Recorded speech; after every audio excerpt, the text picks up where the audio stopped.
Bom, bom, se vocês puderem, compartilha, né? Como a gente fez da outra vez, para mais gente vir aprender, que hoje é um estudo que é meio que uma ministração, assim, que enquanto eu estava preparando a aula, Deus ia linkando com os ensinos de Jesus, então a gente vai dar uma passeada na palavra hoje. Então vamos lá. Hoje a gente vai começar a leitura no capítulo 13, só pelos primeiros 5 versículos. Eu vou dividir para a gente ir por temas, por partes. E eu queria começar trazendo para vocês, na verdade, um ensino que os rabinos eles trazem para os judeus e que a gente deve trazer para a nossa vida como um princípio, né? Porque a gente não segue a lei, mas a gente segue a palavra de Deus, que nada mais é do que a lei dele, só que sem o peso, né? E é o seguinte, a, o conselho, né, que os sábios eles dão para os judeus. O menor mandamento, ele deve ser tão amado por você, tanto quanto aquele que é importante. Então, o que isso significa? Né? Dentro da Torá, eles têm 613 mitzvot, certo? São as 613 leis, né? Os preceitos, os estatutos, os mandamentos, que eu sempre estou citando aqui para vocês, que a gente está estudando, inclusive, que eles têm que seguir. E é só você pegar assim, comparando com a nossa cultura, né? Nós damos muito valor para os princípios morais, né? Então, tudo que é ligado ao moral, por exemplo, o roubar, o matar, o desonrar, né? A imoralidade sexual, tudo isso tem um peso no nosso coração maior do que, por exemplo, a inveja, a comparação, a porfia, a inimizade, a ira. Só que diante do Senhor, o menor mandamento ele é tão importante quanto o que você considera maior. Então, quando você tem isso no seu coração, você vive debaixo da justiça do Senhor com princípio, né? Não com leis, não com mandamentos em si. Você não vai ficar mais se comparando com a vida dos outros, comparando que, eu não bebo, eu não fumo, eu não faço nada, não casei virgem, né? Aquilo tudo que todo crente fala que isso é considerado ser justo.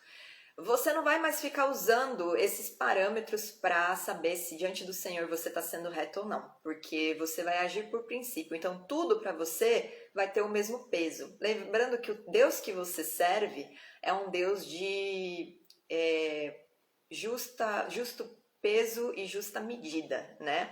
Ele não tem 2 pesos e 2 medidas, ele é justo. E ele espera que nós, como filhos agora adotados, e como servos dele, né, embaixadores do seu reino aqui na terra, sendo discípulos de Jesus, a gente seja também justos e que sem usar 2 pesos e 2 medidas. Então, quando você lê a palavra do Senhor, dê valor para tudo que você está lendo, tá? Então a gente vai começar já com esse princípio no nosso coração e guardando isso para sempre na nossa vida, para pôr isso em prática sempre.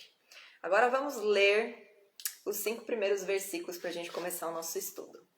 Quando o profeta ou sonhador se levantar no meio de ti e te anunciar um sinal ou prodígio, e suceder o tal sinal ou prodígio de que te houver falado, e disser, vamos após outros deuses que não conheceste e sirvamo-los, não ouvirás as palavras desse profeta ou sonhador. Porquanto o Senhor vosso Deus vos prova, para saber se amais o Senhor vosso Deus de todo o vosso coração e de toda a vossa alma, andareis após o Senhor vosso Deus, e a ele temereis. Guardareis os seus mandamentos, ouvireis a sua voz, a ele servireis, e a ele vos achegareis. Esse profeta ou sonhador será morto, pois pregou rebeldia contra o Senhor vosso Deus, que vos tirou da terra do Egito e vos resgatou da casa da servidão, para vos apartar do caminho que vos ordenou o Senhor. vosso Deus, para andardes nele. Assim eliminarás o mal do meio de ti. Bom, o que tem de ensino nesses 5 primeiros versículos? Você precisa se lembrar do contexto, né? A época que Moisés estava entregando esses discursos, né? Lembre-se que eram nas 5 últimas semanas de vida de Moisés, antes do povo atravessar o Jordão. Então eles estavam sendo preparados com a lei, preparados por aquele que tinha sido mediador entre eles e Deus há 40 anos. Josué ia suceder o seu lugar de liderança, ia liderar, né, o povo até a entrada da terra de Canaã e a posse de todas as nações que eles iam ainda combater, lutar e tudo mais, e se estabelecer ali como nação, né, como povo santo de Deus. Então Moisés já estava colocando no coração daquele povo o seguinte: olha, Deus ele estabeleceu uma palavra, uma lei. Vocês viram no monte ele falando, vocês viram ele revelando para vocês que eu era alguém que ele levantou para abençoar a vida de vocês e conduzir vocês a este lugar e conduzir vocês com os preceitos, com os mandamentos, com os estatutos.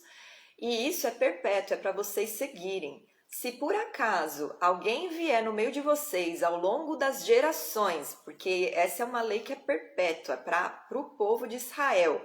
Então, ao longo das gerações, se alguém vier trazendo milagres, prodígios, fazendo curas, fazendo sinais, e vocês testemunharem esses sinais, esses prodígios, e essa pessoa falar para vocês: vamos lá, vamos seguir o Deus X, vamos adorar a estátua tal, vamos procurar os ídolos da nação tal, porque foi eles que resolveram o nosso problema, se afastem dessa pessoa, repreendam essa pessoa e lancem ela fora da presença de vocês. O que vocês precisam entender? Não era um profeta de fora vindo para dentro do povo de Israel. Eram profetas que estariam surgindo de dentro do povo. Um povo que tinha aliança. E uma aliança que Deus estabeleceu da seguinte forma: vocês têm 2 escolhas. Ou vocês me obedecem e vocês caminham debaixo da minha proteção, de bênção e com vida, né? Com vida tanto espiritual como vida longa na terra. Ou vocês me desobedecem, vocês quebram essa aliança. E aí as maldições virão sobre vocês, vocês estarão escolhendo a morte, não é a minha presença que vai estar aqui, e então vai haver consequências. Então, um profeta que está trazendo sobre eles uma abominação, porque o primeiro mandamento do Senhor qual que é? Que eles não tenham outros deuses além de Deus, porque Deus é um e não há outro Deus além dele. Então, eles tinham que entender isso. E se alguém surgisse do meio do povo, dando profecias, fazendo sinais e falando que foi um Deus de fora, ele estava trazendo corrupção do povo. E a gente já sabe que o fermento leveda toda a massa. Então, como zelo e amor ao povo, o Senhor ordena que essa pessoa seja eliminada do seu meio, porque na verdade, espiritualmente, aquela pessoa já está morta, ela já está afastada de Deus. Então, Deus está trazendo fisicamente para os outros, para o povo todo ver que a desobediência ela traz morte, tá? Em Êxodo 19, no versículo 9, a gente vê o Senhor, né, trazendo essa revelação dele no monte e o motivo que o Senhor fez isso. Disse o Senhor: eis que virei a ti. Em Êxodo, eu estou falando lá atrás na história deles, tá? No tempo que ele apareceu no monte, apresentou as leis e tudo mais. Disse o Senhor: eis que virei a ti numa nuvem escura, para que o povo ouça quando eu falar contigo e para que também creiam sempre em ti. Então, assim, eu vou aparecer para que eles saibam que eu estou com você, para que eles saibam que eu sou Deus, e para que eles confiem sempre em você, que eles creiam sempre que você está trazendo palavras que vêm de mim, que não são coisas que vêm do teu coração, mas que sou eu que estou te instruindo. Então, eu vou aparecer, eu vou me manifestar, porque antes, um versículo antes, o povo, ele tinha aceitado andar com Deus, né? Moisés apresentou uma proposta para os anciãos e para a congregação, falando, né, sobre Deus ter tirado eles do Egito, que Deus queria ser Deus deles, que ele queria transformar o povo de Israel numa nação santa, numa nação eleita, e o povo respondeu o seguinte: tudo que o Senhor falou, faremos. E aí Moisés apresentou isso diante do Senhor, e quando ele apresentou isso, ele falou: então tá bom, então eu vou me manifestar para que eles temam, para que eles testemunhem que eu estou contigo, e aí toda a ordenança que você trouxer, os estatutos, os mandamentos, os preceitos, eles vão entender que eles vêm de mim. E tudo que vem de Deus é eterno, né? A sabedoria de Deus é eterna, a justiça dele é eterna, porque faz parte dele. E ele sempre existiu, ele não tem uma linha de tempo, né? Ele não tem um tempo de vida útil que nem a gente, ele não tem um começo, ele é o próprio começo, ele é o meio, ele é o fim, ele é tudo em todos e ele está acima de todos e tudo parte dele. Então a gente tem que ter esse entendimento que essa lei não foi uma lei que ele estabeleceu só através de Moisés e só o povo de Israel tinha que cumprir. Os preceitos, os princípios, eles já tinham sido ensinados desde Adão, na verdade, né?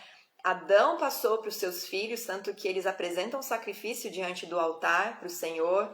Depois a gente vê Noé foi ensinado pelo seu avô. Depois Noé ensina aos seus filhos, sem Cã e Jafé, só que Cã se desvirtua. Engasguei. Cã se desvirtua, Jafé era marromeno e o Sem era um homem íntegro, né? Tanto que, já repeti isso várias vezes, quando você vai ler lá a bênção de Noé sobre os filhos, ele fala o Deus de Sem. Quando se usa essa expressão, está se referindo a uma pessoa que é próxima a Deus e que serve a ele. Aí depois a gente tem Abraão, tem Isaac, tem Jacó, e agora a gente vê as tribos, né? 430 anos depois do tempo de escravidão, elas precisando de uma instrução mais concreta, de leis que ajudem o povo a ficar mais próximos de Deus, a andarem debaixo da justiça dele e a ensinar às nações, porque futuramente Jesus viria cumprir essas leis, Jesus viria ensinar a palavra, né? Porque as profecias que tem no livro de Isaías, de Jeremias, é que o Messias, o servo do Senhor, viria para ser salvação, para unir o povo novamente, o povo de Israel, que está todo disperso, e para ser luz para os gentios, e ensinar os povos, todas as nações, a palavra do Senhor. A palavra do Senhor nada mais é do que a sua própria instrução para nós, né? Que estamos todos, a humanidade toda está desconectada a Ele e não faz ideia dos valores, do caráter do Senhor. É muito além daquilo que as pessoas acham que é de noção de certo e errado, de misericórdia, de justiça. E conforme a gente vai lendo, estudando os princípios que tem por trás das leis, conforme a gente vai estudando a história, inclusive, do povo de Israel e os ensinamentos de Jesus, a gente vê, né, a misericórdia do Senhor, a paciência dele, a longanimidade dele, a justiça dele e a fidelidade dele com a promessa que ele estabeleceu com Adão e Eva, que foi que ele traria um descendente da mulher que pisaria na cabeça da serpente, que foi a que causou, que provocou, né, a desobediência e toda a confusão que veio sobre a humanidade. Então, entenda isso. Toda ordenança do Senhor, ela é perpétua e ela foi estabelecida. A lei de Moisés, embora ela não tenha poder para salvar um homem, ela tem todos os princípios do Senhor. E Jesus, né, lá depois a gente vai ver que Jesus, ele mesmo disse que toda lei se resume no amor a Deus e no amor ao próximo. E conforme a gente vai estudando a lei, a gente vê que realmente toda lei ela está ou protegendo o homem de si mesmo, às vezes protegendo de cometer um erro contra o próximo, ou ela está trazendo o homem para mais perto de Deus e tirando ele da idolatria do mundo. Se o profeta ele fala algo que não vai de encontro com os mandamentos deixados pelo Senhor através da lei de Moisés, então não se deve cumprir. É esse o ensinamento que o Senhor está deixando aqui através de Moisés nesses 5 primeiros versículos. Se um profeta ele vem para você, ele faz um sinal, ele faz um milagre, tá? Acontece uma cura, a chuva, começa a cair ouro do céu, e o cara fala para você, foi o Deus X que fez isso, vamos lá, porque Deus é soberano, mas foi o Deus X que fez isso, ele é o protetor de alguma coisa. Aí você fala, não vou, porque a palavra de Deus diz o quê? Que a gente só deve adorar e buscar a Deus, que é um e que não existe outro além dele. Então nós devemos ser fiéis à palavra do Senhor e andar debaixo daquilo que ele já estabeleceu, que ele já deixou como instrução, porque a lei nada mais é do que instrução. Na verdade, eu já expliquei isso, que Torá não significa lei. Foi uma má interpretação, uma má tradução, na verdade, do original. Torá significa instrução, significa ensino. Não tem nada a ver com lei, tá? Aí, em Mateus 5, 17 a 20, a gente vai ler e vai ver que o discurso de Jesus é sobre ele vir cumprir essa lei, né? Ele não veio revogar a lei, ele veio cumprir essa lei. Então, vamos lá. Em Mateus, capítulo 5, se você estiver acompanhando aí com Bíblia, do versículo 17 a 20. Não penseis que eu vim enfraquecer ou destruir a lei, ou os profetas. Eu não vim para enfraquecer ou destruir, mas para lhes revelar a instrução completamente em sua plenitude pretendida. Porque verdadeiramente vos digo, até que o presente céu e a terra passem, nenhum tio ou sequer uma vírgula de modo algum passará da instrução até que tudo se cumpra. Aquele, portanto, que quebrar ou enfraquecer o menor dos mandamentos da Torá e ensinar assim aos homens, este será chamado o menor no reino dos céus.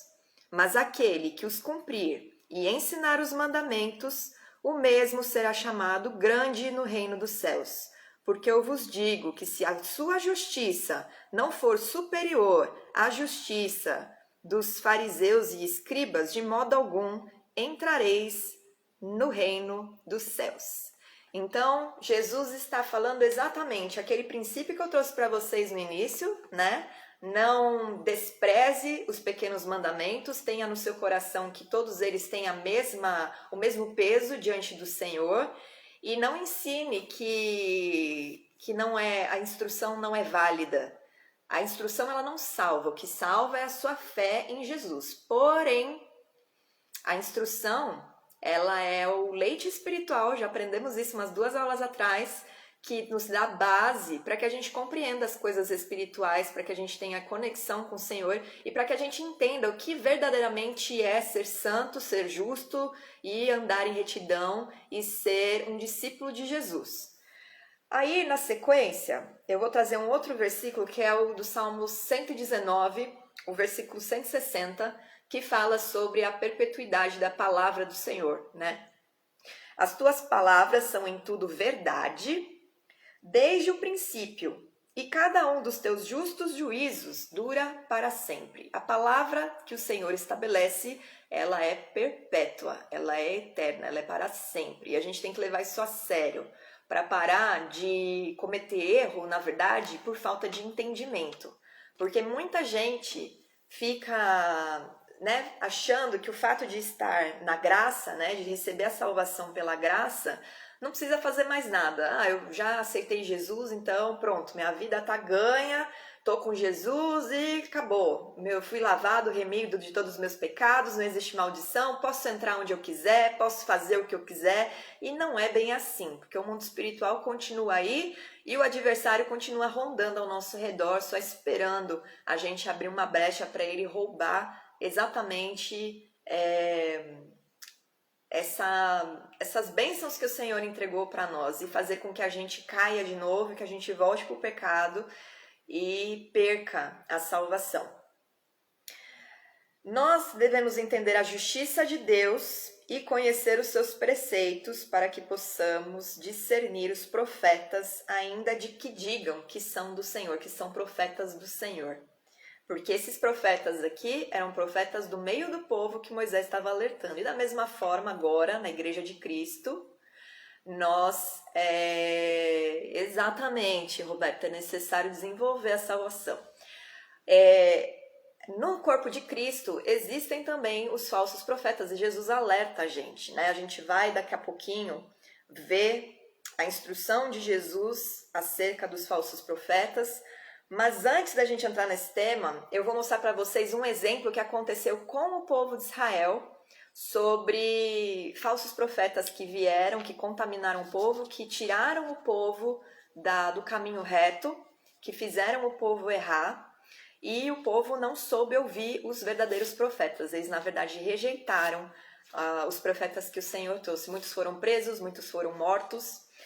E vamos ver em Jeremias 29, no versículo 21, só um versículozinho para dar um exemplo. Depois eu vou dar um exemplo maior ainda que traz para o nosso tempo atual. No versículo 21, deixa eu achar o versículo 21 aqui.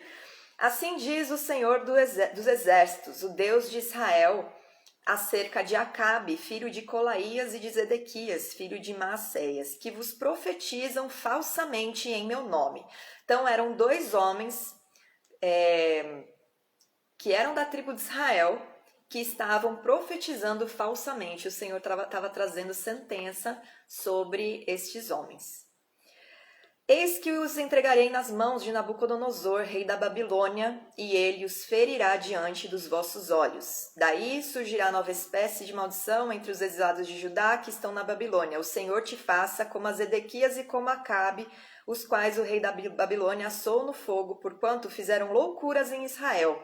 Cometeram adultérios com as mulheres de seus companheiros e anunciaram falsamente em meu nome palavras que não lhes mandei dizer. Eu o sei e sou testemunha disso, diz o Senhor. Então, isso aqui aconteceu com o povo de Israel e tem acontecido hoje em dia, né? A gente vê líderes adulterando, líderes largando a sua família e casando com outras mulheres. Nós vemos líderes profetizando falsamente, porque é tempo da gente pregar arrependimento e as pessoas estão pregando sobre proteção, sobre paz, sobre alegria. Então, as coisas elas se repetem porque a humanidade ela é corrompida pela carne e todos estão sujeitos ao mesmo erro. Então, o que aconteceu no passado tem acontecido agora. E isso tem que servir de alerta para a gente, porque é um princípio do Senhor que a gente não ouça falsos profetas. Não é uma lei deixada só para o povo de Israel. É um princípio do Senhor e que Jesus ensinou também. Aí, um outro exemplo muito, muito bom sobre adoração e idolatria está em Jeremias 44. E antes de falar sobre esse Jeremias 44 aqui, eu só quero lembrar vocês que a nossa confiança ela tem que estar em quem? Em Deus, que é um. E não existe outro Deus além dele. Né? Não existe semideuses, não existe deuses protetores da natureza, não existe deuses nas constelações, nas estrelas, nos astros. Constelação e estrela é a mesma coisa. Nos astros e nas galáxias, e não existe outro Deus soberano, poderoso, que governa os céus e a terra além de Deus. E isso tem que estar muito certo no seu coração, porque se você tiver esse princípio, que é um princípio que Deus declarou, né? Foi a primeira coisa que Deus falou para o povo no monte. Eu sou o Senhor, teu Deus, e não há outro além de mim, eu sou um. A mim vocês servirão, não sirvam a outros deuses, não tenham postes ídolos, não tenham estátuas, não façam estátuas para me representar, porque eu me apresentei sem forma para que vocês não se corrompam, para que vocês não criem nenhuma estátua, nenhum objeto, nenhuma forma para me representar, porque ele sabe que o coração dos homens tende muito facilmente a idolatrar algo material, porque é palpável. E eu já até expliquei, né, que quando a gente estava falando sobre o maná, que o maná, ele era um alimento espiritual que ensinou o povo a confiar em Deus sem uma forma, né, sem ter algo que agradasse, porque era um floquinho branco que descia dos céus, que eles moíam, que eles faziam os bolos e que fortaleciam tanto o espírito como o corpo deles. E isso ensinou eles a confiar no Senhor, isso ensinou a eles a adorar a um Deus que é invisível, que é espírito. E a gente tem que adorar Deus no espírito também. Os milagres e prodígios, ainda que sobrenaturais, eles não podem guiar a nossa adoração. A gente não confia em Deus porque Ele faz milagre. A gente não confia em Deus porque Ele curou a gente um dia. A gente não confia em Deus porque um dia Ele transformou a vida do nosso pai e as coisas da nossa casa mudaram. A gente confia em Deus porque Ele é Deus. E ponto. A gente confia em Deus porque Ele nos criou e Ele nos criou para adorá-lo. A gente confia em Deus porque Ele é bom, porque a sua justiça permanece para sempre e porque a sua palavra, ela não volta vazia. Aquilo que Ele declara, Ele faz, e Ele fez todas as coisas a partir do nada. E é por isso que a gente confia em Deus, porque Ele é real. E ponto. Não é pelo que Ele faz para você, não é pelas bênçãos que Ele te dá, não é porque um dia que você precisa de chuva, Ele faz cair a chuva do céu, não é porque você já viu anjos, se você tem a visão aberta, não é por nada disso que você deve servir ao Senhor. É por amor. E amor é uma entrega total do seu ser. Então, com tudo que você é, com toda a sua alma, de todo o seu coração, com todo o seu entendimento e com tudo que você tem, você adora ao Senhor, Deus que é vivo, é eterno e é o Altíssimo. Deus prova o coração dos homens, permitindo esses milagres, essas bênçãos vindo por outra parte. E a gente viu isso aqui no 3º versículo de Deuteronômio. Eu fechei a parte de Deuteronômio, peraí. Vamos ler de novo, só para lembrar aqui o que o Senhor mesmo diz através de Moisés. Não ouvirás as palavras desse profeta ou sonhador. Agora presta muita atenção nessa parte. Porquanto o Senhor, vosso Deus, vos prova, para saber se amais o Senhor, vosso Deus, de todo o vosso coração e de toda a vossa alma. Então, traduzindo aqui, né, tecla SAP. Você me ama porque você me ama ou você me ama porque você quer bênçãos? Por que você me ama? Deixa eu provar o teu coração. Eu vou permitir algumas coisas que o seu coração deseja, vou permitir alguns sonhos que você quer realizar virem não por mim, para saber se você pede a minha aprovação, para saber se você quer saber se eu estou dentro desse esquema que está acontecendo, para saber se essas portas de emprego que estão se abrindo é oportunidade que vem de mim ou é uma oportunidade que vai te roubar. Eu quero saber se você realmente quer viver o seu propósito, se você quer viver me adorando ou se você só quer as bênçãos da terra. Então, o Senhor, Ele prova sim o teu coração dessa forma. Não ache que tudo que é bênção e coisa boa que está acontecendo na sua vida vem do Senhor, porque falsos profetas, eles podem fazer sinais, prodígios, até curar e dizer que está fazendo em nome do Senhor e, na verdade, te ensinando engano, te ensinando um caminho que não é reto, te ensinando ensinos e doutrinas que não vêm do Senhor. Então Deus prova o coração do homem exatamente com isso para saber se as pessoas são fiéis e o amam verdadeiramente. Um coração ligado à terra, né? Um coração ligado às coisas materiais, facilmente ele... Roberto, na Bíblia, na verdade, eu vou interromper aqui porque isso é importante vocês saberem. Não sei se vocês acompanham o Raiz, mas a palavra lev, que significa coração no hebraico, ela não está ligada só à emoção das pessoas, ela está ligada também ao intelecto, ao entendimento, aos pensamentos. Então, muitas vezes, quando Deus fala sobre coração, Ele está falando sobre entendimento, sobre os seus pensamentos, não só sobre os seus sentimentos, tá bom? Isso é uma coisa a mais para você saber. Então, voltando aqui. Um coração ligado à terra, né? Um coração que está focado, né? Os pensamentos ligados ao material, os sentimentos ligados a posses, a coisas terrenas, ele facilmente cai na idolatria. E no engano, por quê? O seu foco é o benefício no material e não foco na vida espiritual, no relacionamento com o Senhor. Lá em Jeremias 44 a gente vai ver um exemplo, né, do povo se corrompendo e indo adorar a rainha do céu, que é uma potestade que, né, a gente sabe que lá no livro da Revelação, do Apocalipse, essa potestade ela vai ser uma das potestades que Jesus virá destruir. Então vamos ler a partir do versículo 16, para vocês verem um exemplo de idolatria e que tinha bênção acompanhando, né? Para vocês não acharem que só a pessoa que só adora, mas não recebe nada, né? Às vezes está dentro do povo e está indo atrás de outros meios para conseguir o que quer e, na verdade, não só se corrompe, como inclusive corrompe a família inteira. Quanto à palavra que nos anunciastes... antes disso... Jeremias 7,18, só para contextualizar.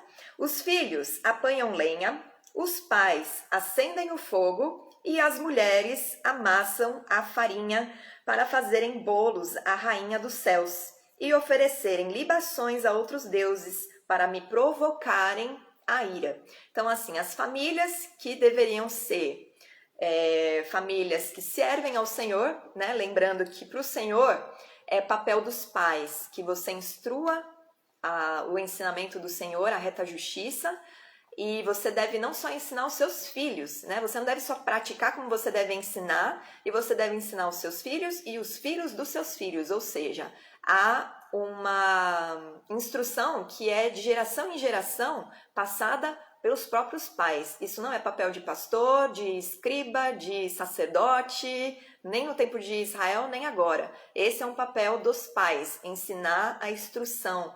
E a gente vê em Provérbios, né, Salomão dando vários conselhos de filho meu, atenta para o caminho que eu te ensino, ouve a instrução do teu pai, ouve o ensino que o seu pai te dá, porque isso realmente é um ensino que é feito pelos pais, a instrução ela é feita pelos pais. Por isso que um homem justo, lembrando de outra aula que a gente já fez, o homem justo, ele é motivo de honra para os pais, porque se ele anda em justiça, significa que os pais ensinaram direitinho.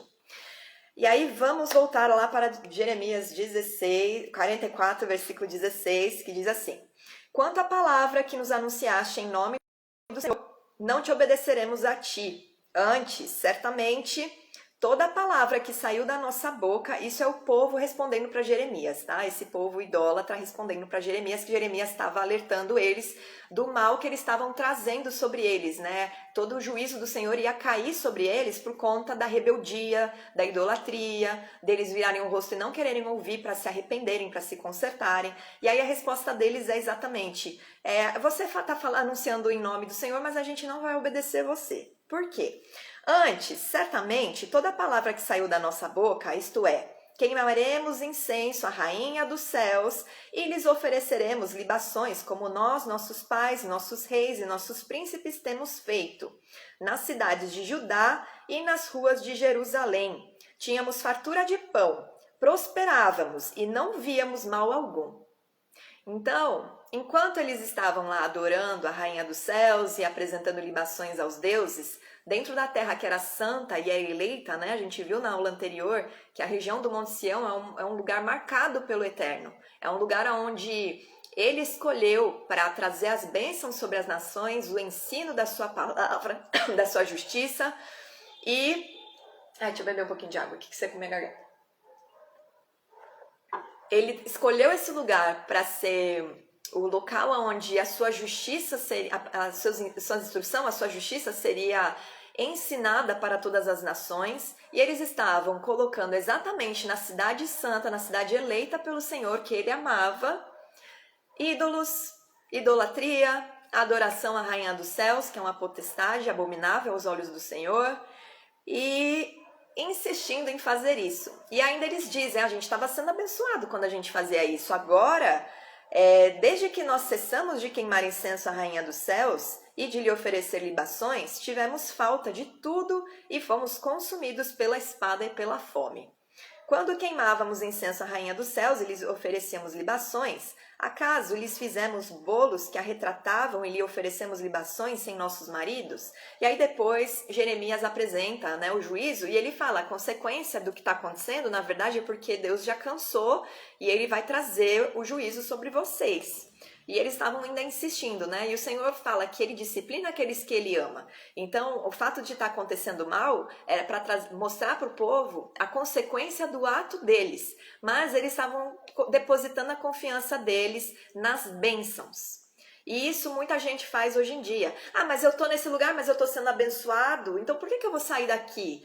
E aí, quando uma pessoa resolve obedecer a Deus, as coisas começam a virar de ponta cabeça e elas começam a falar, poxa, mas eu tô servindo a Deus e as coisas estão tudo ao contrário, tá tudo bagunçado. Então não usa a bênção para medir se você tá de acordo com a palavra de Deus ou não. Você quer saber se você está obedecendo ou não?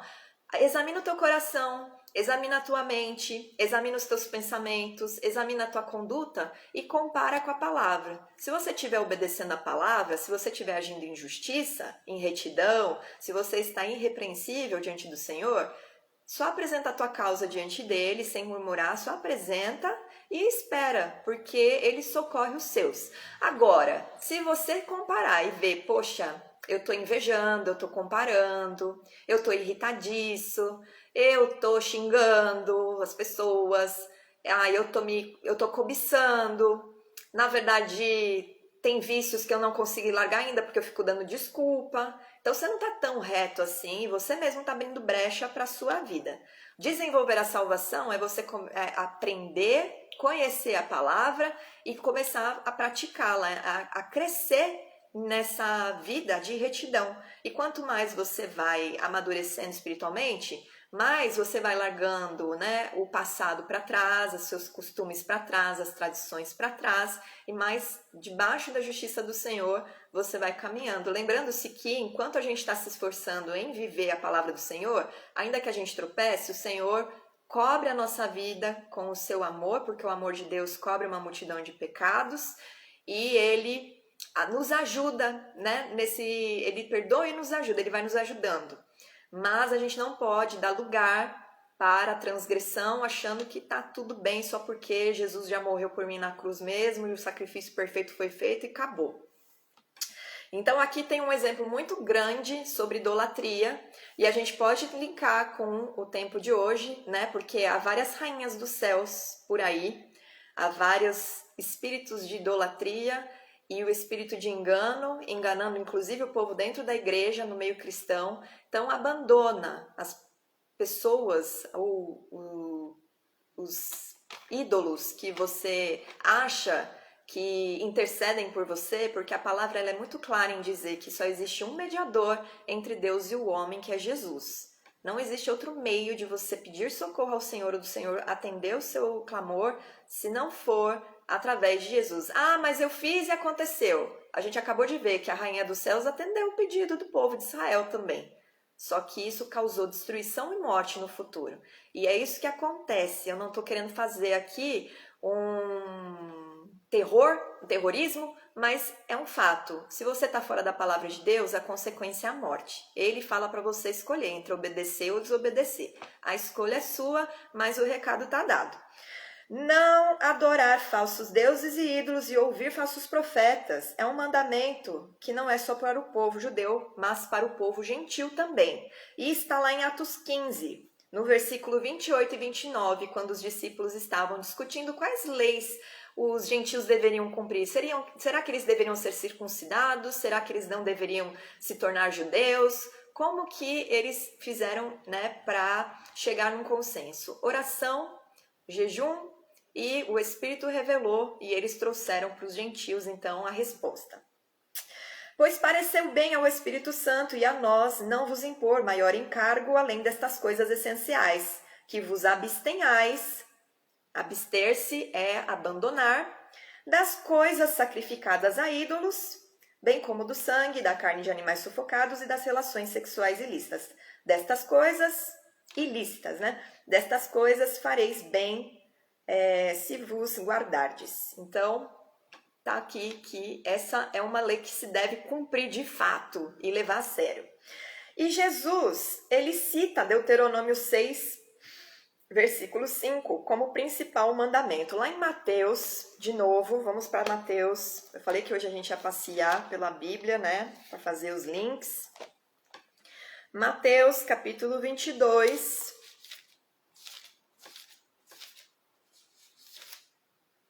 Versículo 34. Diz assim: Entretanto, os fariseus, sabendo que ele fizera calar os saduceus, reuniram-se em conselho, e um deles, intérprete da lei, né, conhecedor das instruções, da Torá toda tal, experimentando, lhe perguntou: Mestre, qual é o grande mandamento na lei? Respondeu-lhe Jesus. Uma atençãozinha só, né? Porque as pessoas não prestam atenção nas entrelinhas das histórias. Mas vocês estão vendo que o intérprete da lei está chamando Jesus de rabino, de mestre.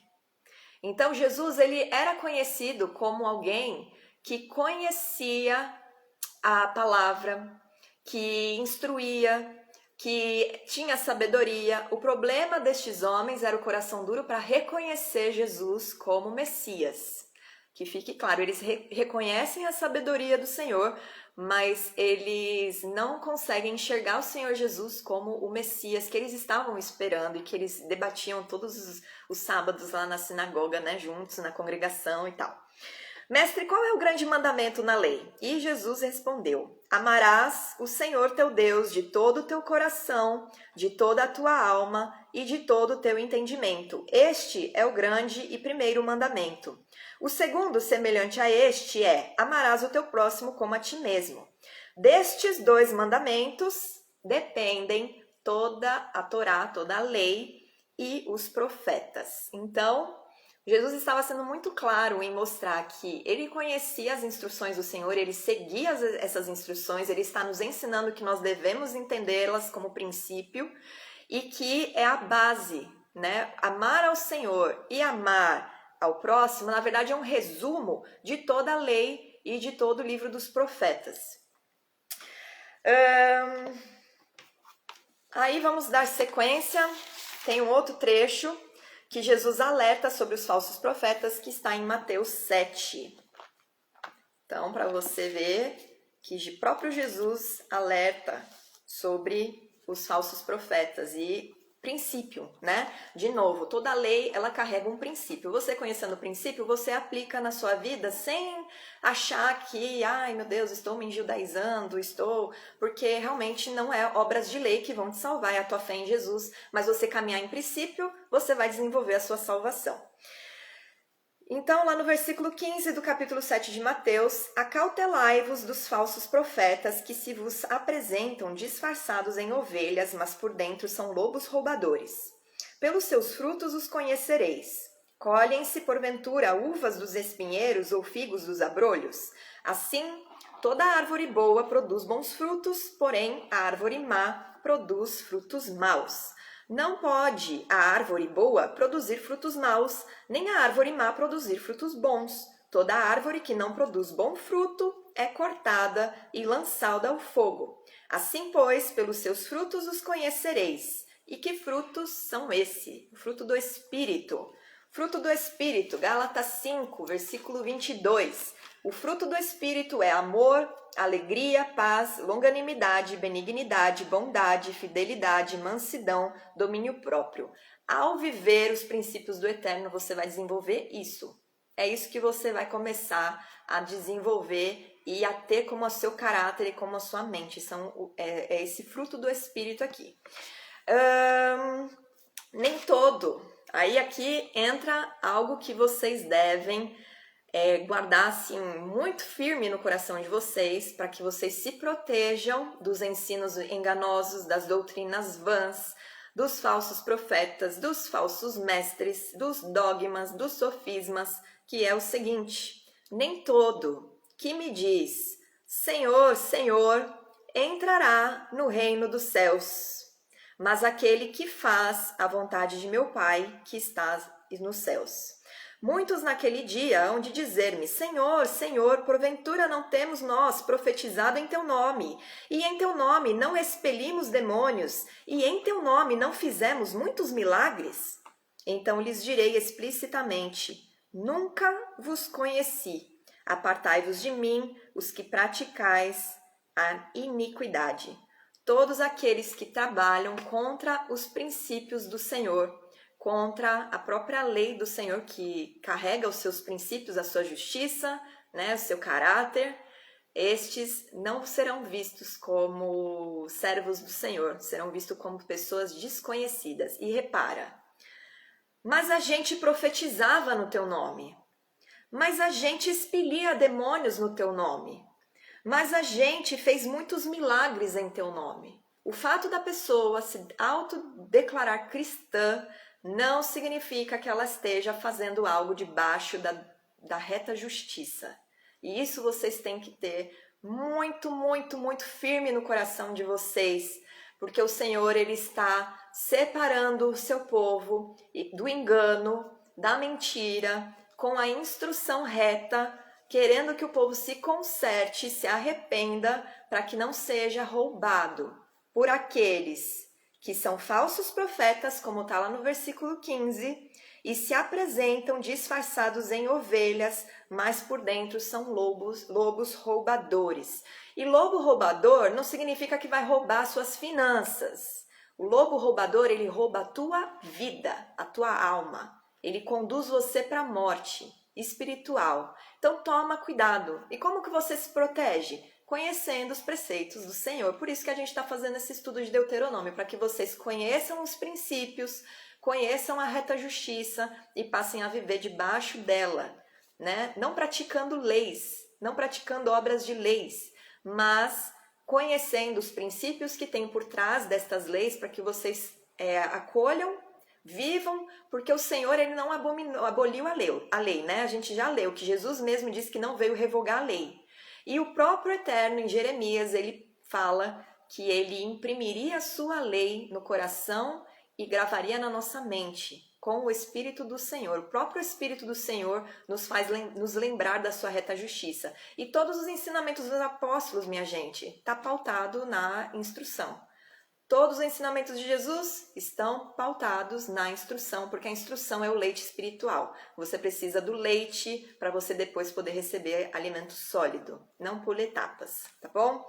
Então, fica esse ensino principal, que parte dessa lei que está descrita lá em Deuteronômio. E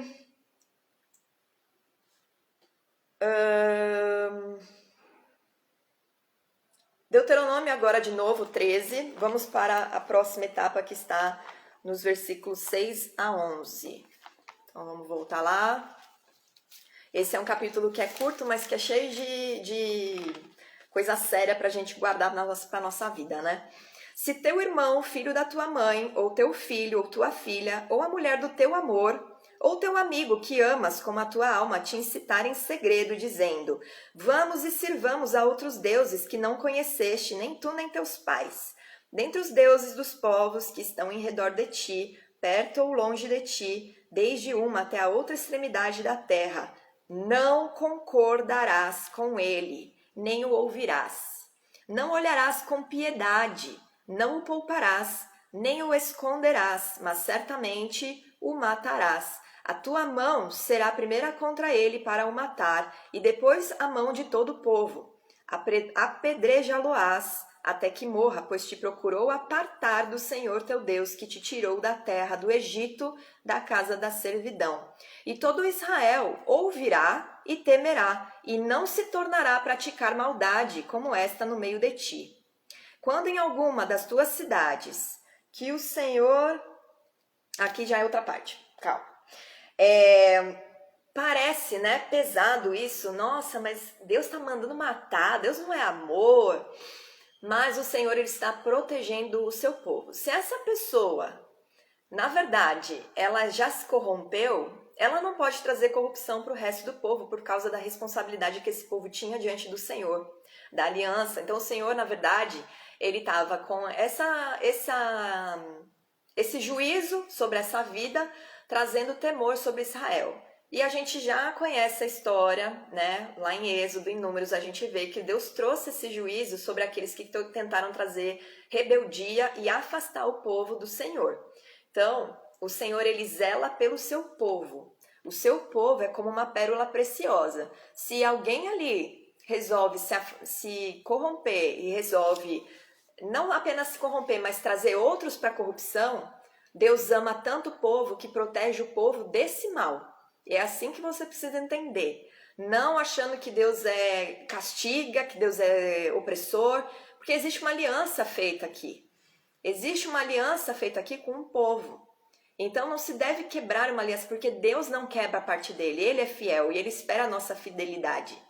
Então ele espera a nossa entrega e o nosso amor, ele espera isso, uma vez que você falou que você vai ter essa aliança com ele, né? Ele não obriga ninguém a viver com ele, ele não obrigava ninguém a fazer parte do povo de Israel, mas ele falava, uma vez que você está aqui, anda debaixo da justiça, porque senão eu não vou permitir que o mal venha através da sua vida contaminar o resto que está querendo fazer certo. E em Mateus, no capítulo 10, versículo 34, a gente vai ver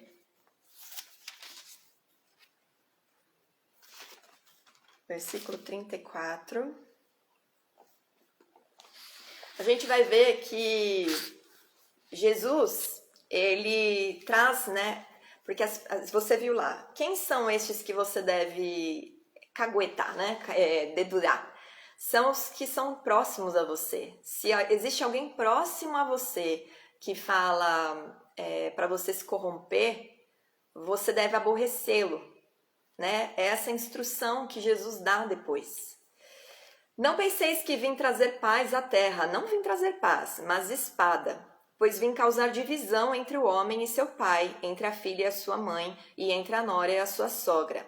Assim, os inimigos do homem serão o da sua própria casa. Quem ama seu pai ou sua mãe mais do que a mim, não é digno de mim. Quem ama seu filho ou sua filha mais do que a mim, não é digno de mim. E quem não toma sua cruz e vem após mim, não é digno de mim. Quem acha a sua vida, perdê-la-á. Quem, todavia, perde a vida, por a minha causa, acha-la-á. Essa frase, assim os inimigos do homem serão os da sua própria casa, Miqueias cita quando ele fala sobre a corrupção imoral do povo de Israel. Vamos abrir lá em Miqueias, só para vocês verem que essa conduta do povo, né, de acabar havendo divisão por conta da quebra de aliança com o próprio Senhor, né, e com a sua instrução, ela veio em várias etapas da história do povo de Israel. E lá no versículo... Vocês querem que... Eu vou ler, do 1 ao 7, só para não ficar fora do contexto. Pra vocês verem o que Miqueias, que era um profeta, falou. Ai de mim, porque estou como quando são colhidas as frutas do verão, como os rabiscos da vindima. Não há cacho de uvas para chupar, nem figos temporãos, que a minha alma deseja. Pereceu da terra o piedoso, e não há entre os homens um que seja reto. Todos espreitam para derramarem sangue, cada um caça seu irmão com rede. As suas mãos estão sobre o mal e o fazem diligentemente. O príncipe exige condenação, o juiz aceita suborno. O grande fala dos maus desejos de sua alma, e assim todos eles juntamente urdem a trama. O melhor deles é como um espinheiro, o mais reto é pior do que uma sebe de espinhos. É chegado o dia anunciado por tuas sentinelas, o dia do teu castigo. Aí está a confusão deles. Não creiais no amigo, nem confieis no companheiro. Guarda a porta de tua boca, aquela que reclina sobre o teu peito. Porque o filho despreza o pai, a filha se levanta contra a mãe, a nora contra a sogra, os inimigos do homem são os da sua própria casa. Eu, porém, olharei para o Senhor e esperarei no Deus da minha salvação. O meu Deus me ouvirá. Então, Miqueias estava falando a respeito da iniquidade, né, e dessa violência, só que Jesus ele traz isso como uma divisão ideológica ali, né, naquele tempo de Jesus. O Império Romano estava imputando a cultura politeísta, judeus não estavam acreditando que Jesus era o Messias, e os judeus que creram em Jesus como Messias, eles iam ficar no meio de uma briga, na verdade, de leis, porque o judeu a partir de um momento, não ia aceitar mais o judeu cristão, o judeu messiânico, né? Eles não iam mais aceitá-los nas sinagogas, porque a palavra dos judeus messiânicos, ela ia contra aquilo que eles entendiam, que eles recebiam, porque o coração destes estavam duros, e não eram todos, eram só alguns. E no Império Romano, você tinha que servir as leis e adorar os ídolos que eles impunham. Era uma lei de Roma. Então, num determinado tempo, realmente, o povo, e esse ensino fica até hoje, a gente tem que aborrecer. Se existe alguém na nossa família que não compactua com a nossa fé, a gente tem que abandonar esse laço. A gente tem que abandonar, a gente tem que aborrecer as pessoas que a gente ama para não aborrecer a Jesus. Porque Ele é o caminho, a verdade e a vida. E a gente vai para perto de Jesus para trazer para perto de Jesus essas pessoas. E que, se Deus quiser, elas sejam quebrantadas e se arrependam e reconheçam Ele. Mas a gente nunca pode compactuar com a malignidade, com a maldade e com a perversão da palavra do Senhor, a transgressão. E aí, no Deuteronômio 13, a partir do 12, agora é o finzinho do nosso estudo, que já está acabando. Que homens malignos saíram do meio de ti e incitaram... vamos voltar para o 12. Quando em alguma das tuas cidades que o Senhor teu Deus te dá para ali habitares, ouvires dizer que homens malignos saíram do meio de ti e incitaram os moradores da sua cidade, dizendo: vamos e sirvamos a outros deuses que não conheceste. Então inquirirás, investigarás e com diligência perguntarás. E eis que, se for verdade e certo que tal abominação se cometeu no meio de ti, então certamente ferirás a fio de espada os moradores daquela cidade, destruindo-a completamente e tudo o que nela houver, até os animais. Ajuntarás todo o seu despojo no meio da sua praça, e a cidade a todo o seu despojo queimarás por oferta total ao Senhor, teu Deus, e será montão perpétuo de ruínas, nunca mais se edificará. Também nada do que for condenado deverá ficar em tua mão, para que o Senhor se aparte do ardor da sua ira e te faça misericórdia e tenha piedade de ti e te multiplique como jurou a teus pais. Se ouvires a voz do Senhor teu Deus e guardares todos os seus mandamentos que hoje te ordeno para fazeres, o que é reto aos olhos do Senhor teu Deus. Presta atenção que essa instrução de Moisés, né, é um zelo do Senhor, porque ele sabia que em determinadas fases o povo se corromperia. Então, aquele que trouxesse justiça, ele tinha a palavra, né, como suporte para a ação dele, para destruir e aniquilar o mal da terra de Canaã, que era uma terra santa e separada para adoração ao Senhor. Todos que habitavam na terra de Canaã deveriam servir ao Rei dos Reis. Ele é o Rei de Israel. Então, todos deveriam estar vivendo debaixo das suas leis, da lei que o Rei de Israel estabeleceu, não debaixo de adoração a outros ídolos, né, e trazendo a corrupção. Só que ele fala o seguinte: se você ouvir dizer que existem homens malignos que estão saindo do meio de ti, incitando os moradores da cidade, né, para se corromper, falando, vamos e sirvamos a outros deuses que não conhecestes, olha a instrução que Moisés deixa. Então, inquirirás, investigarás e com diligência perguntarás. E eis que, se for verdade e certo que tal abominação se cometeu no meio de ti, então você toma providência.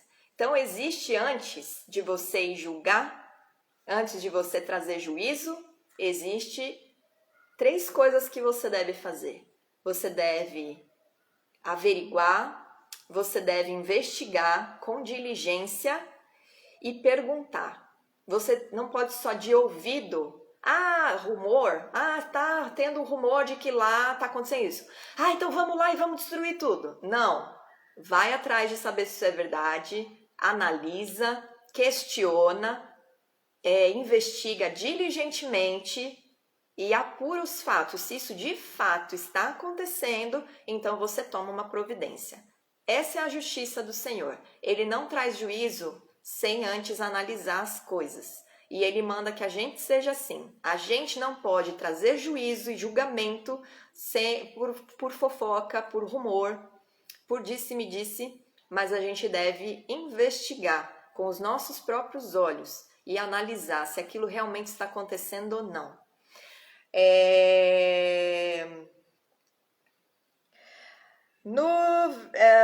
Então, antes de você tomar uma decisão de juízo com base na lei, o povo de Israel era orientado a esmiuçar os fatos, analisar se era verdade e sem usar os rumores como uma testemunha, né? E verdade, vamos nos lembrar do Raiz, episódio 6, depois vocês assistam aí para vocês aprenderem mais uma palavra que é uma palavra-chave para vocês terem conceitos exatos sobre aquilo que está escrito na palavra.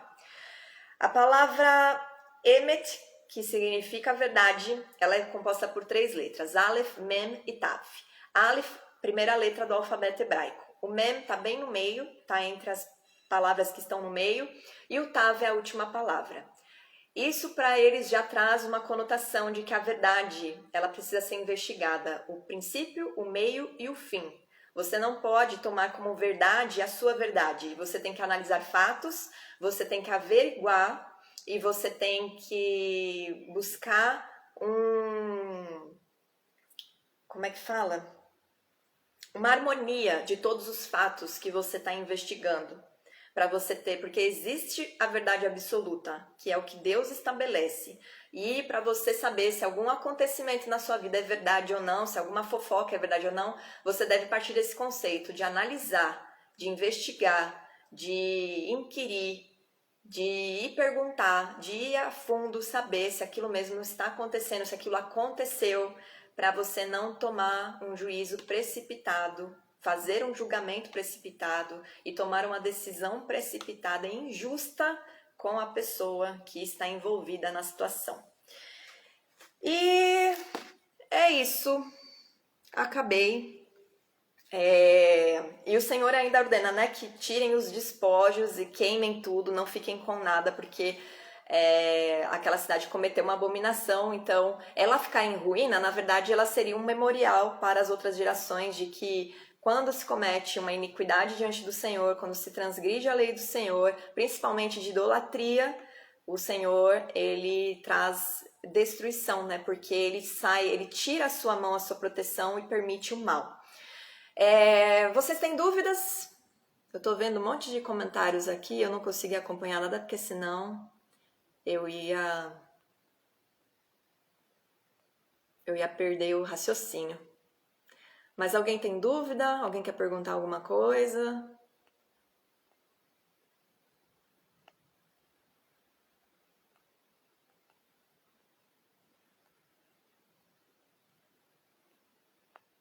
Tô vendo aqui não tem nenhuma dúvida. Ninguém tem dúvida? Senão, a gente pode encerrar. Se vocês não tiverem nenhuma dúvida.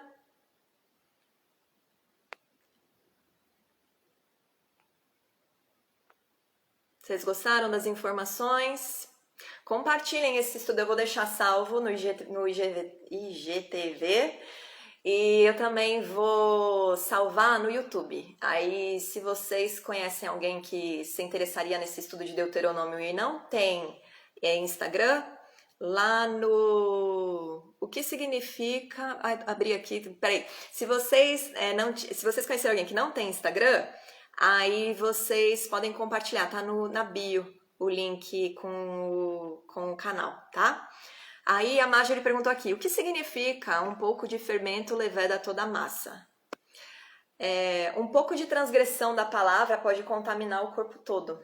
É praticamente isso que Jesus está falando. Se você desvia a instrução dos olhos do corpo de Cristo, né, dos membros da igreja, você traz corrupção e é um efeito cascata. Você, usando aquele princípio que eu ensinei no começo, o menor mandamento, ele tem que ser amado por você com a mesma intensidade que você ama aquele que você considera que tem maior peso. Então, toda palavra para você, ela tem que ter o mesmo peso. Se você, isso aqui não tem problema, isso aqui também não tem problema, daqui a pouco você não está fazendo nada.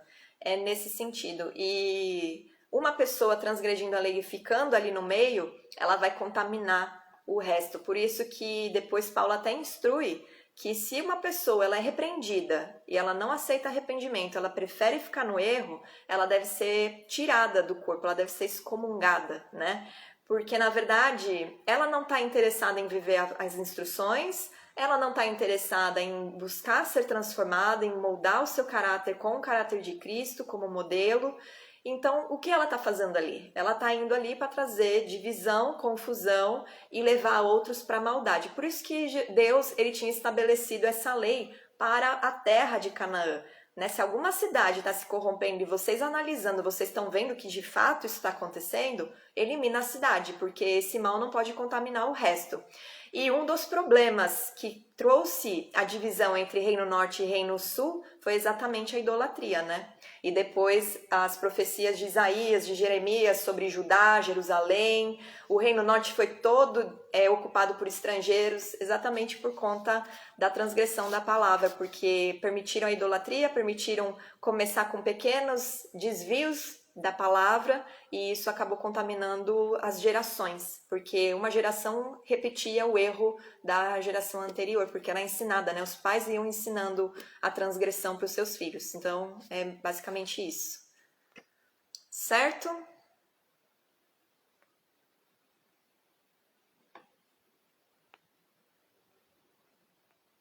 Alguém mais? Tem dúvidas? Ou não?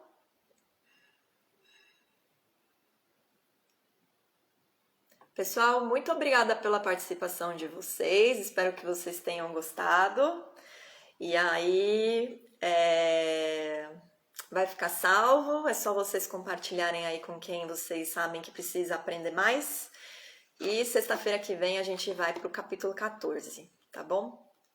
Boa noite, Jesus abençoe todos e até mais. Eu vou fechar aqui.